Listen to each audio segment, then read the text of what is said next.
PHOE eta PHOE yang artinya halo sobat terbahans, apa kabar token di rumahmu? Apakah masih aman? Atau sudah bikin kamu pusing? Komen dong nomor tokennya. Nanti channel J2 bakalan kasih token gratis. Colok kencasan kena HP, dengdeken HP na, sing merena nontona. Selamat menonton film Age of Heroes tahun 2011. Nyentang. Kali-kali ke kirim Al-Fatihah untuk nenek.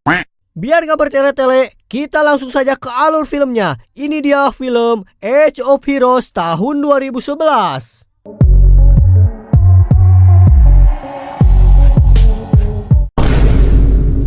Di awal film, kita diperlihatkan 5 prajurit Inggris yang sedang dikejar oleh tentara Nazi ketika Perang Jerman-Perancis pada tahun 1940 yang dimenangkan oleh Jerman. Si tampan Kopral Bob Rains memimpin pasukan ini yang berusaha membantu rekannya yang sedang terluka. Sedangkan 3 prajurit lainnya mengcover dari tempat yang aman setelah dibawa ke balik kayu. Prajurit yang ditolong Rains berakhir tewas karena lukanya yang terlalu parah.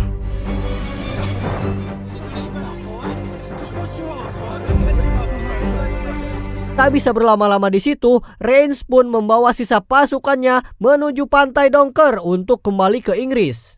Malamnya, mereka bertemu dengan pasukan Inggris dari unit lain yang melakukan serangan dadakan. Rains dan pasukannya dipaksa untuk ikut ke dalam serangan, namun Rains menolak ajakan tersebut. Karena sebelum pemimpin unitnya tewas, dia berpesan untuk pergi ke Dunker dalam misi evakuasi.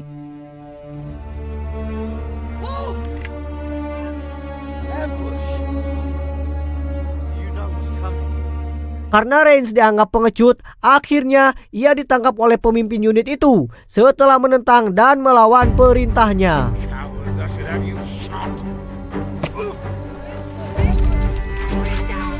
Sementara itu di sisi lain, di markas intelijen Angkatan Laut Inggris, mereka sedang dibuat pusing oleh teknologi radar canggih milik Jerman yang membuat Angkatan Laut Inggris tak berkutik.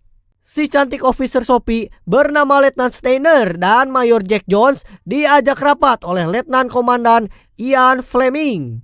Di dalam pertemuan rapat itu, Ian memberitahukan kepada Steiner adalah keturunan Norwegia dan berasal dari Angkatan Laut Amerika yang telah sukarela membantu Angkatan Laut Inggris. Kemudian, Ian menjelaskan tentang sebuah misi rahasia bernama Operation Grendel.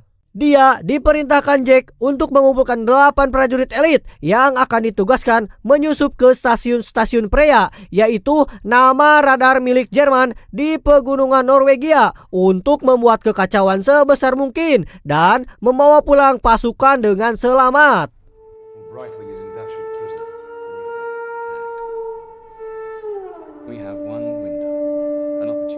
Setelah mendapatkan tugas itu, Jack mengungsikan istrinya yaitu Grace ke rumah mertuanya. Pada saat itu, Grace sedang hamil sehingga ia tidak setuju kalau Jack harus pergi untuk misi khusus. Padahal seharusnya ia hanya menjadi seorang pelatih. Singkat cerita, di penjara militer Dashwood, beberapa prajurit Inggris yang melakukan kejahatan militer selama perang dan akan ditahan. Di antaranya mereka bernama Rains dan seorang kopral bernama Bradling. Di hari pertama itu, mereka langsung dihukum karena memberontak. Mulai dari berlari sepanjang bukit sampai melakukan latihan beban.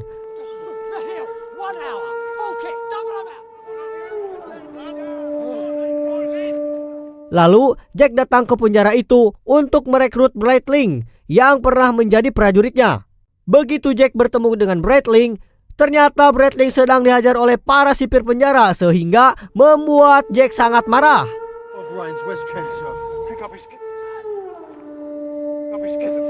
Lalu di saat yang sama, membawa pergi Bradling, Rains juga memohon agar dirinya juga diajak, tapi ternyata malah dicuekin oleh Jack. Dan Jack bilang ke Rains, tak semudah itu.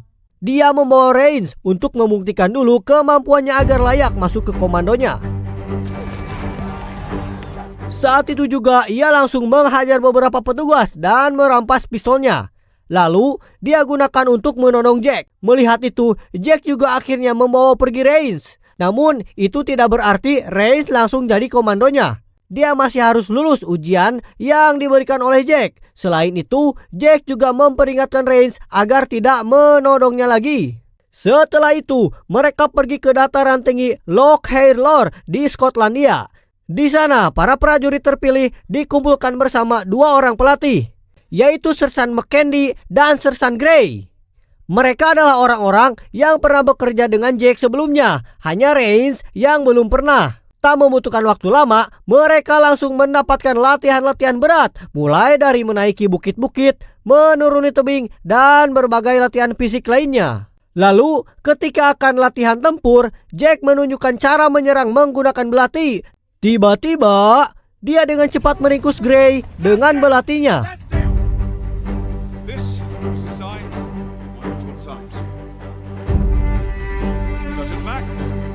Setelah itu, Grey memberikan peralatan tempur untuk prajurit. Namun, untuk Reigns, dia tidak memberikan apapun. Sedangkan di lapangan tembak, kita diperlihatkan dengan Mackenzie menunjukkan cara menembak musuh dengan senjata komando. Kemudian, dia menyuruh para prajurit untuk menembak badan musuh sebanyak 2 kali dan kepalanya 1 kali. Mortensen dan Riley dapat menembak dengan baik, namun saat giliran Reigns, tembakannya meleset jauh ketika menggunakan tangan kiri. Lalu, saat ditukar menggunakan tangan kanan, bidikannya menjadi tepat sasaran. Tapi, Akrena di main-main Mac menghukumnya untuk bertahan mengangkat senjatanya. Ditemani Grey, dia sampai kelelahan dihukum seperti itu. Kemudian Jack mendatanginya dan marah-marah kepada Reigns karena menyepelekan latihannya. Jack berniat untuk mengeluarkan Reigns dari komandonya. Namun, karena Reigns terus memohon, akhirnya dia memberikan satu kesempatan lagi untuk Reigns.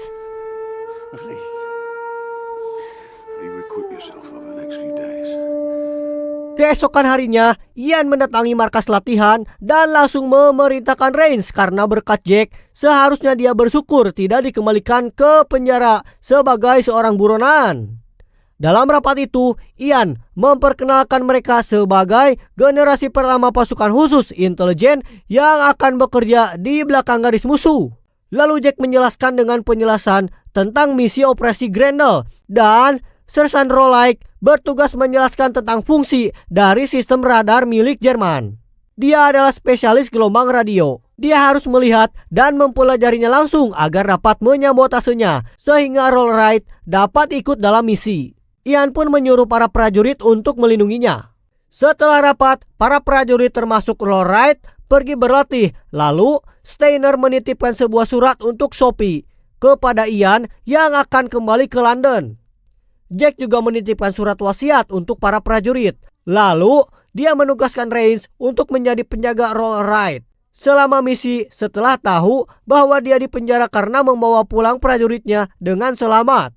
Dia juga disuruh membunuh Rollright jika tertangkap oleh musuh. Sehari sebelum keberangkatan, mereka kembali untuk mematangkan rencana. Di sana, mereka akan dijemput oleh agen intelijen yang sedang menyamar sebelum misi sabotase dilaksanakan. Kemudian mereka diantar menggunakan pesawat menuju pegunungan Norwegia. Namun, 15 menit sebelum terjun payung, tiba-tiba pesawat mereka diserang oleh pesawat Light Wave yang membunuh Dodson.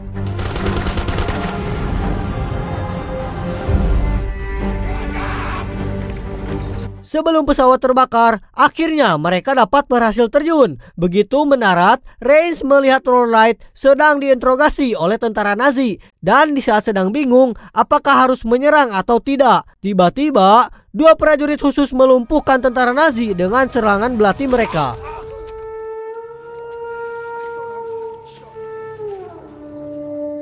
Paginya, Komando Jack berkumpul, namun tanpa Gable dan Grey yang tewas saat pendaratan. Selain itu juga, mereka kehilangan peralatan komunikasi. Lalu, mereka menyusuri pegunungan bersalju untuk melanjutkan misi. Di sisi lain, pasukan SS Nazi menemukan parasut mereka, termasuk tentara Nazi yang mereka bunuh. Diperlihatkan Jack sedang memantau sebuah bukit dan menyuruh Mortensen dan Reigns pergi ke sana untuk bertemu dengan agen mata-mata serta memastikan keamanannya. Mereka langsung bergerak dengan hati-hati. Lalu muncul seorang dengan kendaraan jet ski menuju sebuah rumah. Reis dan Mortensen tiba di rumah itu dan saling todong dengan orang tadi. Setelah mereka berargumen, orang tadi menunjukkan wajahnya yang ternyata seorang gadis. Tak lama, Jack dan sisa pasukannya pun tiba di rumah itu. Jack juga meminjam radio Jensen untuk mengabari kondisi mereka ke markas. Ian yang menerima laporan Jack memerintahkan untuk tetap melanjutkan misi. Di rumah Jensen, mereka diberitahu semua informasi yang dimiliki Jensen serta langkah selanjutnya yang harus mereka lakukan. Setelah itu mereka melakukan perjalanan yang dipandu oleh Jensen, biarpun Steiner masih meragukannya. Singkat cerita, mereka sudah sampai di sebuah desa untuk mengambil persenjataan. Tetapi tiba-tiba Steiner menyerang Jensen dan mengancam Jensen sehingga Jensen mengaku bahwa dia bukan mata-matanya.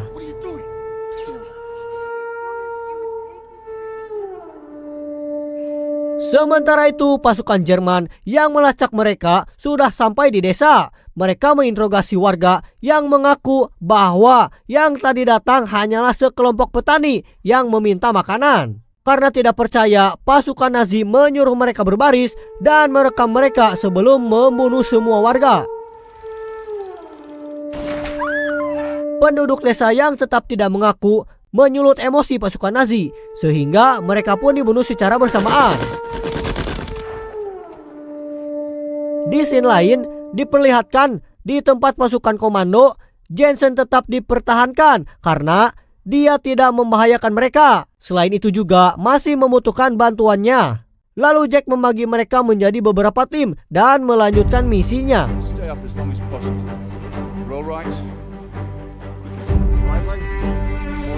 Scene berganti pada malam hari, mereka telah sampai di salah satu tower Freya. Breitling dan Steiner melumpuhkan penjaganya sebelum memasang bom di tower.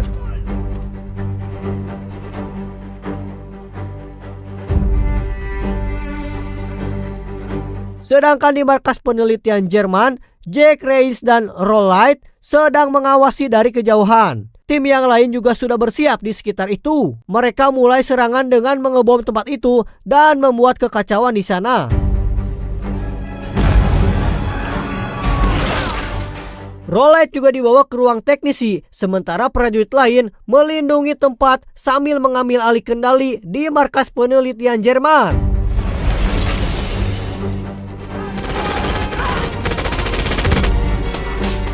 Kita diperlihatkan Rolleit masih sibuk membongkar peralatan radar Jerman sebelum membawanya, dan di luar masih berlangsung baku tembak yang sengit. Begitu keluar dari sana, Rolleit hampir terbunuh, namun dia masih bisa memulihkan keadaan. Setelah itu, mereka pun kabur dari sana. Tapi ternyata, Riley dan Steiner terbunuh, sedangkan Breitling tertangkap oleh Nazi. Lalu Tower Freya diledakkan dan sisa pasukan yang selamat telah berkumpul untuk segera kembali ke London.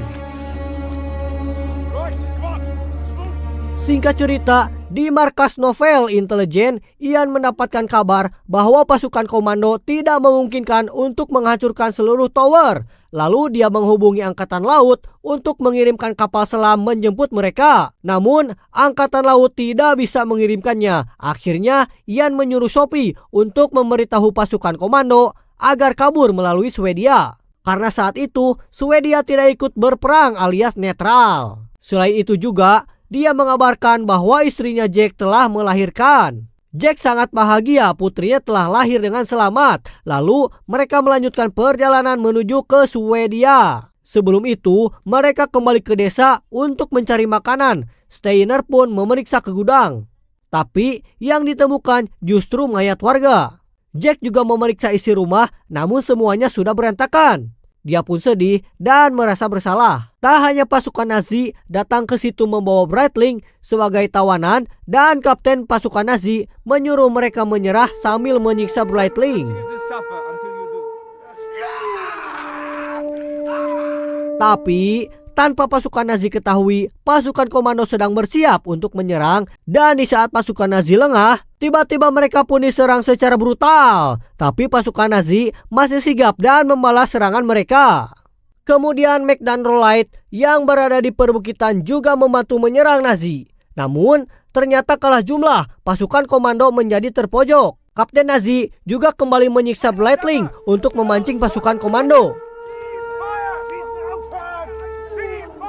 Lalu Jack memerintahkan Steiner dan Rains untuk kabur. Begitu dia dan Mac bisa membuka jalan, kita diperlihatkan Jack menembak Bradley untuk melepaskan penderitaannya. Dan disusul lemparan granat ke arah pasukan Nazi. Lalu dia pun menyuruh Rains dan Steiner untuk pergi. Sedangkan dia dan Mac akan menahan pasukan Nazi, tapi pada akhirnya terpojok dan tewas. Sementara itu, Steiner juga tertembak oleh tentara Nazi saat sedang kabur dan pada akhirnya juga tewas.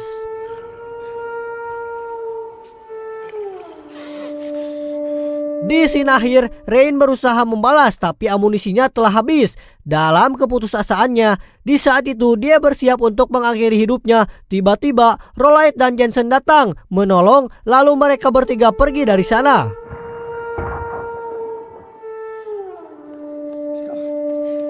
Gunung demi gunung mereka daki, sampai pada akhirnya sampai juga di Swedia. Dengan Rolite yang akhirnya berhasil membawa teknologi radar Jerman. Dan akhirnya juga tamat, ending yang sangat menyedihkan.